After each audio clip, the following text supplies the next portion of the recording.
sosial dalam komunikasi dan advokasi kebijakan. Di sini saya sendiri dengan nama Adina Safitri dan teman saya Dewi Sinta Anggraini, saya Tasya Karolin, dan saya Julita Puja Apriani. Baik, di sini saya akan menjelaskan apa sih media. Media merupakan sarana komunikasi bagi masyarakat yang terletak di antara dua pihak sebagai perantara atau penghubung. Pada dasarnya, media massa meliputi media cetak, media elektronik, dan media online. Media cetak terbagi menjadi beberapa macam, diantaranya seperti koran, majalah, buku, dan sebagainya. Begitu pula dengan media elektronik, terbagi menjadi dua macam, diantaranya radio dan televisi. Sedangkan media online atau media sosial meliputi media internet seperti website dan lainnya. Pada dasarnya, media sosial merupakan perkembangan terakhir dari teknologi web baru berbasis internet yang memudahkan semua orang untuk dapat berkomunikasi, berpartisipasi, saling berbagi, dan membentuk sebuah jaringan secara online, sehingga dapat menyebarluaskan konten mereka sendiri. Media sosial telah umum digunakan untuk mempengaruhi dan mendorong perubahan kebijakan. Media mempunyai kekuatan dalam menggalang dukungan dan membentuk opini publik untuk mempengaruhi proses-proses yang terjadi di lembaga-lembaga pembentuk kebijakan. Kekuatan ini menempatkan media dalam posisi strategis dalam masyarakat dan negara. Suara dan kepentingan masyarakat dapat disampaikan melalui media, sementara kebijakan yang dibuat negara dapat diketahui dan dikontrol melalui media. Namun, media sosial arus utama atau mainstream juga mempunyai agenda dan kepentingan sendiri yang tidak selalu sejalan dengan kepentingan publik. Dia sangat beragam. Jurnalis atau wartawan memilih dan memilah peristiwa untuk memberitakan. Di samping itu, jurnalis juga mempunyai perspektif sendiri dalam melihat peristiwa, sehingga tidak semua peristiwa yang diliput dan diberitakan dapat mempengaruhi kepentingan publik.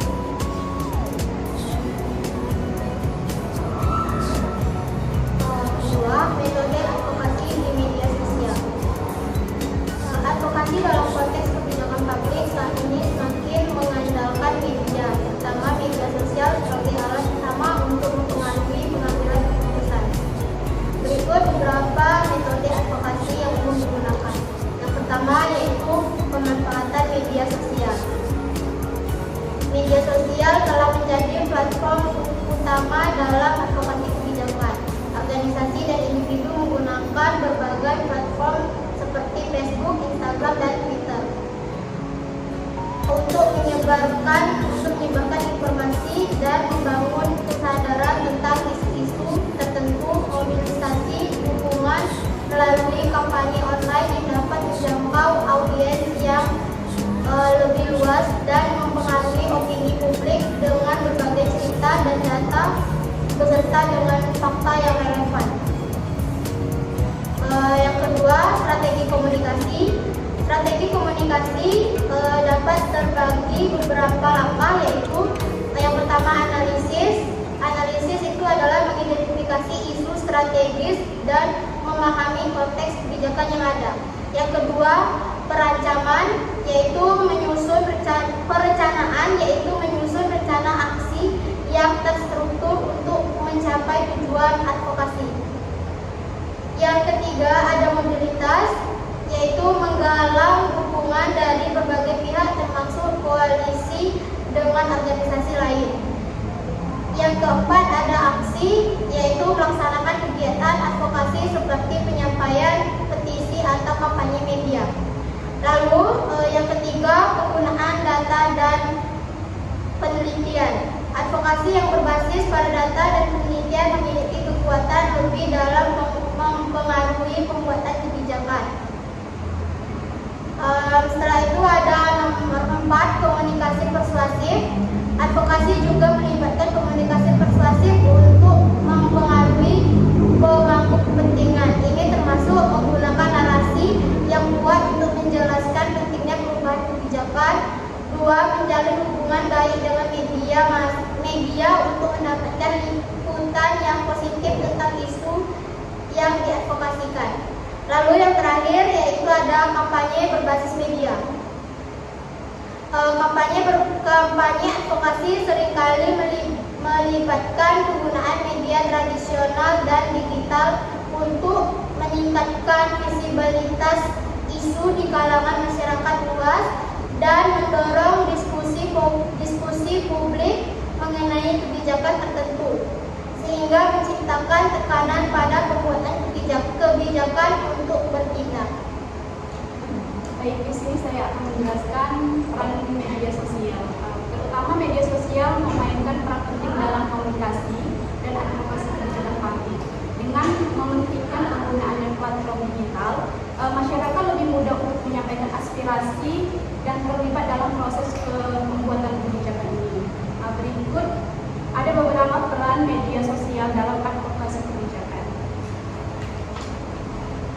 Yang pertama itu menyampaikan informasi. Media sosial ini berfungsi sebagai saluran untuk memperluaskan informasi mengenai kebijakan publik. Hal ini tentunya membantu masyarakat untuk memahami kebijakan yang ada dan bagaimana kebijakan itu berjalan.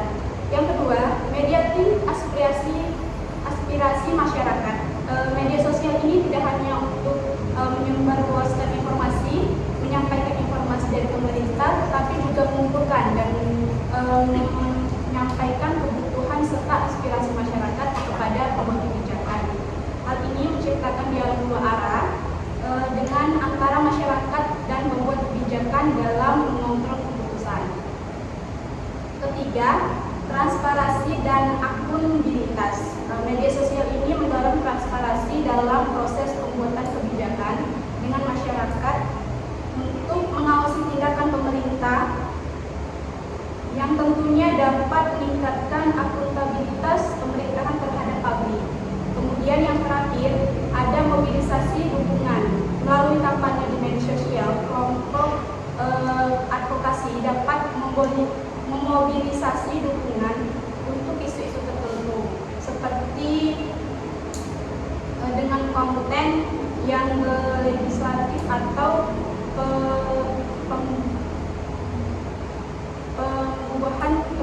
pembuatan kebijakan. Hal ini sering melibatkan pengguna tagar, positif online, dan konten yang menarik perhatian terhadap publik. Baiklah, di sini saya akan menjelaskan tentang strategi efektif menggunakan media sosial. Strategi efektif menggunakan media sosial. Menggunakan media sosial secara efektif memerlukan perencanaan dan pemahaman yang mendalam tentang audiens serta tujuan yang ingin dicapai. Nah, di sini adalah berikut strategi yang akan saya jelaskan. Yang pertama, pahami kebijakan yang diperjuangkan sebelum melakukan advokasi. Penting untuk memahami secara mendalam kebijakan yang ingin diperjuangkan agar dapat memberikan informasi yang akurat dan relevan. Yang kedua, tentukan target audiens. Mengetahui siapa audiens yang ingin dijangkau akan membantu dalam memilih platform media sosial yang tepat dan menyesuaikan pesan yang disampaikan. Yang ketiga, gunakan berbagai platform. Setiap platform media sosial memiliki karakteristik untuk unik, memiliki platform yang sesuai dengan minat audiens, dapat meningkatkan keterlibatan di aktivitas pesan. Dan yang keempat, libatkan audiens, mengajak audiens untuk berpartisipasi dalam diskusi dan memberikan masukan dapat menciptakan rasa memiliki terhadap isu yang diadvokasi. Yang ketiga, yang terakhir saya akan menjelaskan tentang tantangan dalam penggunaan media sosial. Meskipun media sosial memiliki banyak peluang, ada tantangan yang perlu diperhatikan. Yang ke-1, penyebaran informasi salah. Risiko penyebaran berita bohong dapat merusak upaya advokasi. Oleh karena itu, verifikasi fakta sangat penting sebelum menyebarluaskan informasi. Yang kedua, keterbatasan sumber daya manusia atau disingkat dengan SDM. Banyak pemerintah daerah masih kurang memiliki SDM yang terampil dalam komunikasi berbasis digital, sehingga menghambat efektivitas penggunaan media sosial untuk komunikasi publik. Dengan memanfaatkan media secara strategis, baik pemerintah maupun masyarakat dapat berkontribusi pada proses advokasi kebijakan publik yang lebih efektif, responsif terhadap kebutuhan masyarakat.